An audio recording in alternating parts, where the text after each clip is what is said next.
Hello viewers. তো আজকে একটা কেস দেখাবো ক্রনিক হেডেকের।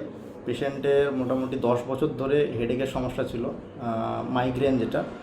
সামান্য একটু রোদে বেরোলে মাথা ব্যথা হয়ে যেত, একটু নয়েজ থেকে মাথা ব্যথা হতো, প্রচুর সমস্যার মধ্যে ছিলেন দীর্ঘদিন। অনেক দিন ধরে অ্যালোপ্যাথি ওষুধ খেয়ে এবং আরও বিভিন্ন ধরনের চিকিৎসা করেও কোনো আরাম পাচ্ছিলেন না। মাথা ব্যথা থেকে বমি হয়ে যাচ্ছিল। তারপর আমার কাছে ট্রিটমেন্ট করার পর এখন কেমন আছে, তো আমরা রোগীর কাছ থেকে শুনবো। আচ্ছা, আপনি বলুন, আপনার প্রথম যখন আপনি এখানে আসেন আপনার কী সমস্যা ছিল? মাথা ব্যথা, বমি। মাথা ব্যথার সমস্যাটা ছিল। মাথা ব্যথার সমস্যায় আপনি কতদিন ধরে ভুগছিলেন? 10 বছর। প্রায় 10 বছর ধরে ভুগছিলেন।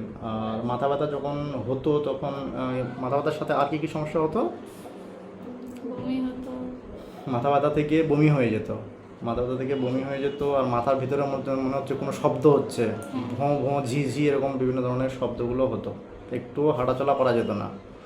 তখন চুপচাপ শুয়ে থাকলে, অন্ধকার ঘরে শুয়ে থাকলে একটু আরাম লাগতো, তাই তো? তো এর জন্য এর আগে কী চিকিৎসা করেছেন?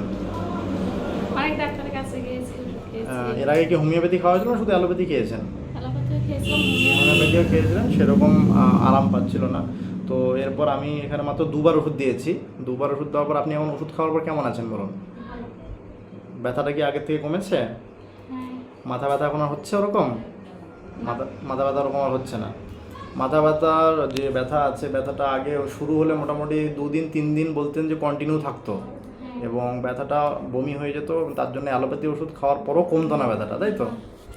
আর এখন কি এর মধ্যে আর অ্যালোপ্যাথি ওষুধ ব্যথার জন্য খেতে হয়েছে একবারও? না। ওরকম ব্যথা উঠেছে, তীব্র ব্যথাটা উঠেছে একবারও? এখন ব্যথা হলে কীরকম ব্যথা হচ্ছে? হালকা। মাথা ব্যথাটা হলে হালকা হালকা অল্প অল্প করে ব্যথাটা হচ্ছে, আগের থেকে অনেকটা আরামে আছেন।